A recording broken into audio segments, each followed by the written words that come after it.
बसलेल्या माणसाच्या ह्या गाठी आवायला, पण त्यातून डोकं बी नाही घुसत सर. सर एवढी ढिल्ली फाशी बसली तरी गाठ फिट राहिली असती माझ्या पोराला माहिती का. 17 वर्षाचा पोरग माझं काय बघा, माणसाचा जीव जाताना गुदमरतो, हातपाय मारतो. हे कुठलं असतं हे सगळं? हा, हे मारून टाकून आणून लटकवलेलं आहे. आई नाही घरात, बाप नाही घरात, हे पोरग बाहेर गेलेलं. हा, आणि एडी म्हणे, एडी कसली एडी?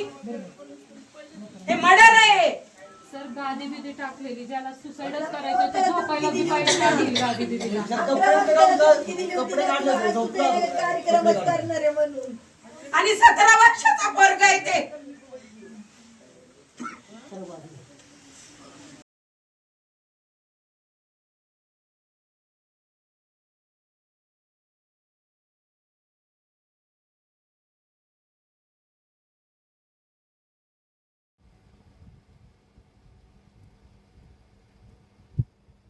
नमस्कार,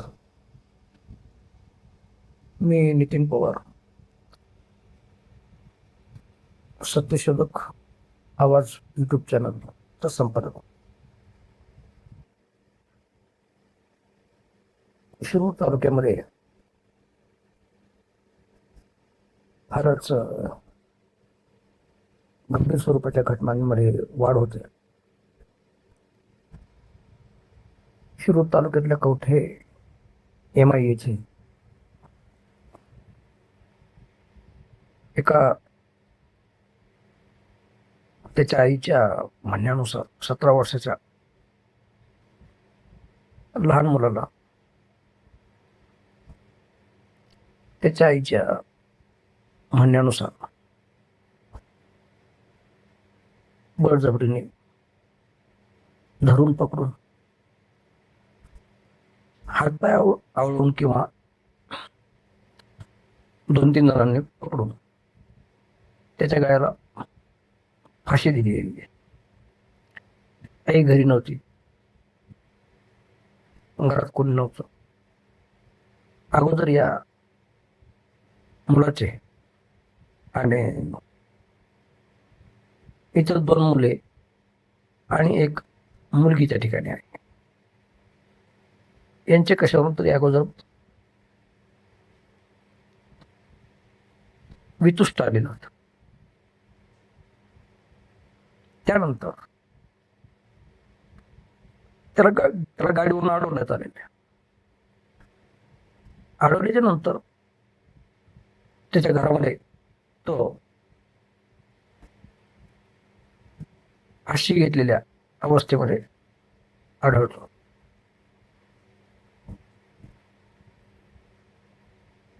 आपल्याकडं त्याचे काही व्हिडिओज आलेले आहेत आणि आपण बारकाईने पहा.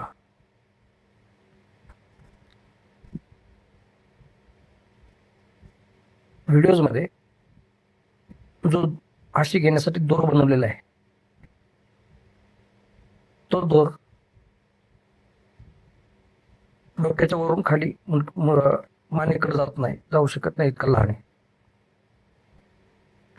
समोरूनच तो बांधायला पाहिजे. वरून डोक्यावरून तो खाली जात नाही. त्यानंतर तो एकटा आहे घरी. त्यानंतर असं सांगितलं, बातमी आलेली आहे की त्यानंतर याला संबंधित आरोपी जे आहेत त्यांच्यापैकी एक तरुणी आहे. ती म्हणते की याला तर असं कायमचं पडू दे, हात पायाचे निकामी करून टाकू, जेणेकरून तो पडता कधी उठला नाही पाहिजे आयुष्यामध्ये.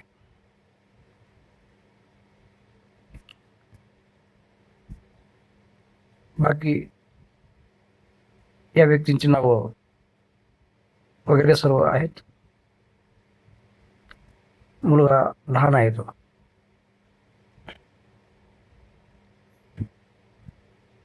आता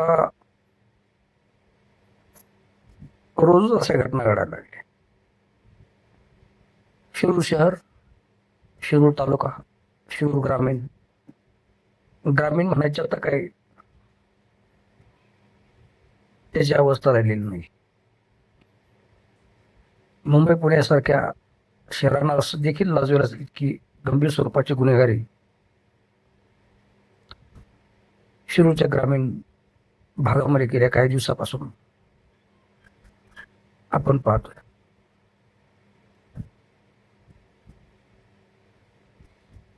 इतका हा असा रानटीपणा जो वाढत चाललेला आहे, त्याची मूलभूत कारण शोधावी लागते.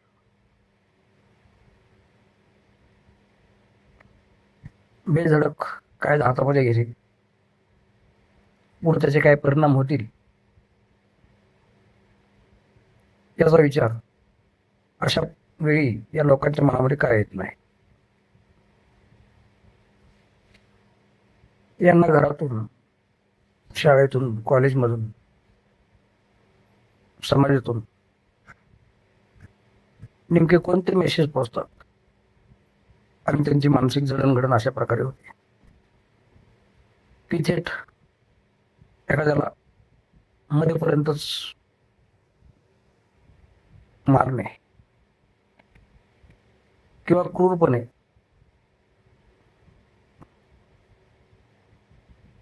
अशा पद्धतीने त्याला ठार करणे. आणि हे कशासाठी? मुलाच्या एक कोणत्या तरी मुलीला त्या व्हिडिओजमध्ये शिवी देताना दिसते आणि माझा मुलगा अजून 17 वर्षाचा आहे असं म्हणताना दिसते. याचा अर्थ काय होतो?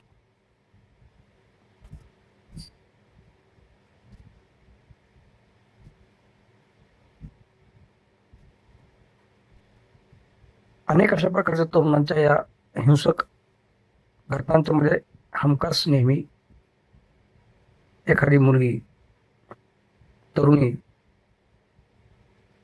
नेहमी कारणीभूत ठरताना दिसते. मोठमोठ्या जेलमध्ये कैदी आहेत, त्यातले 70 ते 80% कैदी कोणत्या ना कोणत्या स्त्रीविषयी कारणामुळे जेलमध्ये आलेले असतात. हे गंभीर स्वरूपाचं आहे.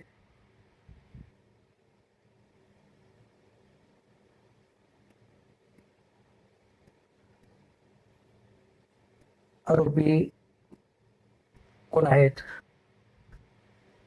गावचे आहेत का पुण्याच्या बाजूचे आहेत?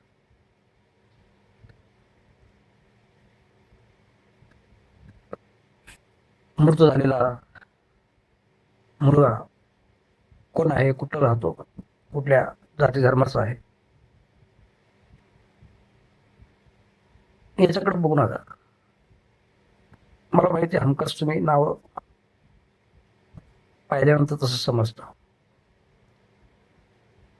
ही घाण सवय. काहीतरी लॉजिक त्या ठिकाणी वापरायला समाजाने शिकलं पाहिजे.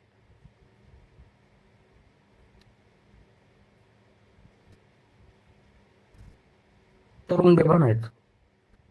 बेभान का होतोय? तर छोट्या छोट्या कारणावरून तो डायरेक्ट तोडाफोडीची आणि निकालच लावण्याची भूमिका काय घेतोय?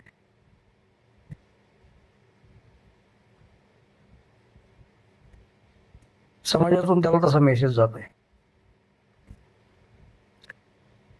समाजात अशा कृत्य केलेल्या लोकांना प्रतिष्ठा मिळते. ते लवकर जेलमधून सुटून येतात. ते आल्यानंतर त्यांच्या भोवती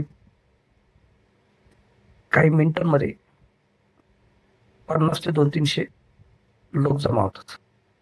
त्याचे चाहते, त्याचे फॅन तयार होतात.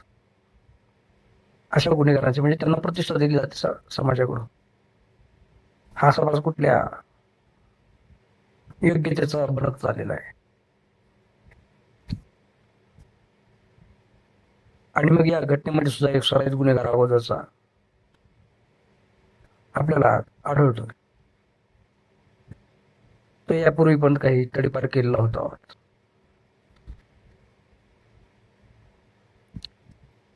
असे बरेच तरुण आहेत की त्यांच्यामध्ये जणू काही हिंसेची हार्मोन्स अशी धबधबा त्यांच्या मेंदूमध्ये पसरतायत, उड्या मारतायत आणि हिंसक व्हायला त्यांना काही सेकंड सुद्धा लागत नाहीत आणि इतके प्रचंड हिंसक होतात. मी स्वतः 2-3 केसेस मध्ये डोळ्यांनी पाहिलेले आहे. शिरूरमध्ये सोडवायला जाणार होतो, दुसरा म्हणला जाऊन तुम्हाला तसंच करतील, बेकार पोर आहे.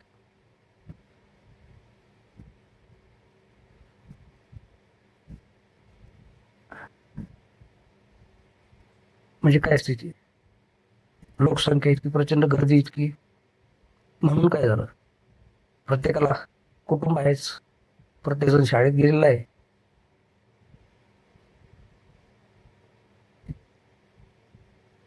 प्रत्येक जण कुटुंबात वाढलेला आहे, कुटुंबामध्ये आई वडिलांच्या प्रेमातून तो गेलेला आहे आणि नंतर तो असा का होता.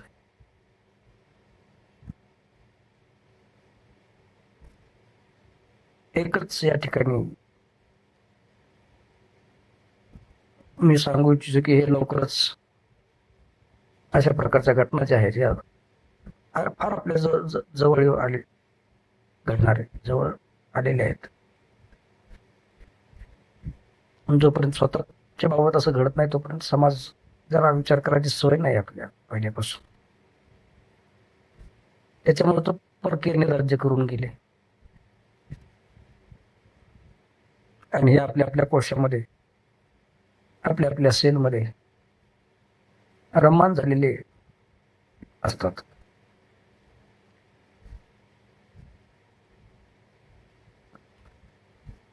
तर कोठे माई येथील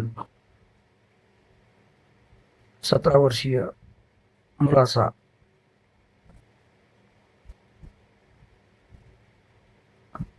खून आहे,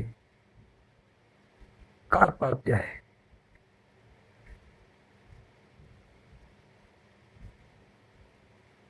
याचा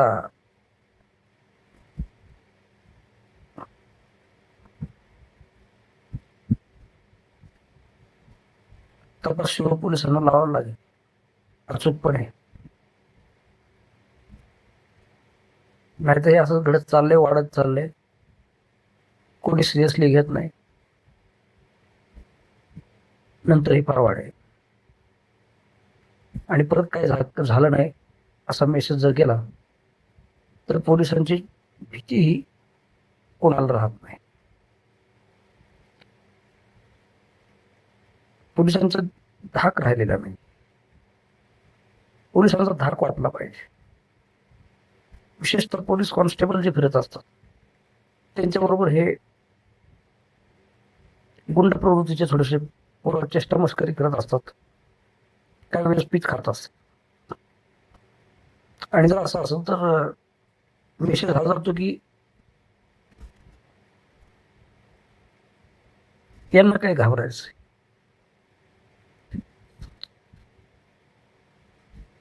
म्हणजे जो प्रतिमा आहे कायदा आणि सुव्यवस्था ठेवणाऱ्यांची जी ड्युटी आहे तिच्याबाबत जर अशा प्रकारची प्रतिमा निर्माण झाली तर आपण सहज अख्ख्या शहरामध्ये फिरून पाहू शकतो. कोणत्या मानसिकतेमध्ये जणू काही ज्वालामुखीच्या तोंडावर समाज आहे असल्यासारखं हिंसकता, भाई बनण्याकडे कल, भाईंचे चाहते, असं चित्र दिसतंय. असो, मी सत्यशोधक आवाज यूट्यूब चॅनलचा संपादक नितीन पवार शिरूर पोलिसांना आवाहन करतो की तातडीने ज्या तिघांना ताब्यात घेतलेलं आहे त्यांच्याकडून सविस्तर खुलासा होऊन त्यांना जर दोषी असतील तर लवकरात लवकर शिक्षा व्हावी आणि जर निर्दोष असतील तर ते सुद्धा समाजाला पटण्यासारखं कारण पुढे आलं पाहिजे. धन्यवाद.